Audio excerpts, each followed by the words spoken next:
Halo guys, izin gue kelihatan ya, izin ya guys, nge-recordnya di HP karena laptop gue nggak jelas ya. Udah berapa kali nge-record, kayak udah 5 kali, dan itu ngulang-ngulang terus di durasi 20 menit. Ini lihatnya udah 1 jam 38 menit. Jadi tadi ngerjain tugas dan wah, recordingnya nggak jelas. Jadi kali ini gue pengen ngebahas tentang MATLAB, suatu software untuk hitung-hitungan di uh, yang berfokus pada hitung-hitungan matematika ya. Jadi kalau misalnya Visual Studio Code itu kan lebih berfokus ke gak berfokus sih, maksudnya dia universal, bisa apa aja, kayak misal bikin website, bikin game dan sebagainya. Nah kalau untuk MATLAB ini dia khusus buat hitung matematika guys, atau data analisis. Nah ya pokoknya yang numerik gitu lah guys, yang hitung-hitungan.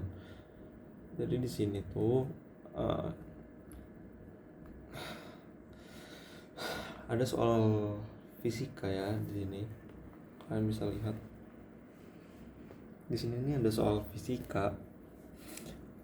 Ini itu harus dikonversi jadi dikonversi ke grafik menggunakan MATLAB gitu. Nah, di sini gue tuh bikin Word ini nih biar gampang aja sih. Apa namanya? Buat ngejelasinnya gitu. Soalnya kalau di MATLAB agak rumit kita lihatnya. Kamu mumet juga. Nah, jadi sini kan ada satuan nih, masa, koefisien redaman. Ini udah sebenarnya bergampang aja sih. Kita langsung lanjut aja deh. Oh iya, sebelum itu kasih dulu. Nah, ini itu rumusnya. Ini rumus nih. Nah, dan bentuknya itu dia masih orde 2. Orde 2 itu ya ini kayak hitung-hitungan rumus fisika yang sering kita gunakan gitu, kayak gravitasi itu G gitu kan. Kayak 10 S9,8 ms kuadrat gitu. Nah, ini order 2. Sedangkan di MATLAB itu dia harus pakai order 1. Order 1 itu seperti X, Y, Z atau fungsi-fungsi matematika yang basic gitu. Kenapa bisa gitu? Saya juga nggak tahu.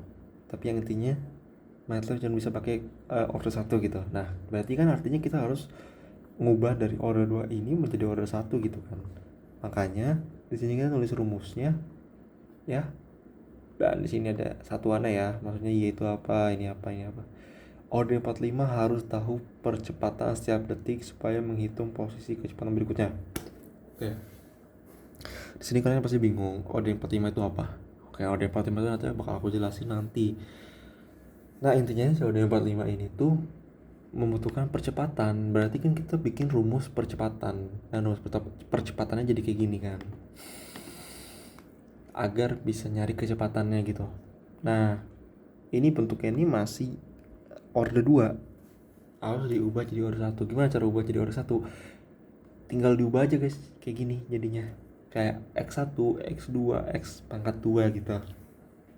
Sebenarnya ini bebas, kalian mau ini jadi X2 kayak, mau jadi X3 kayak.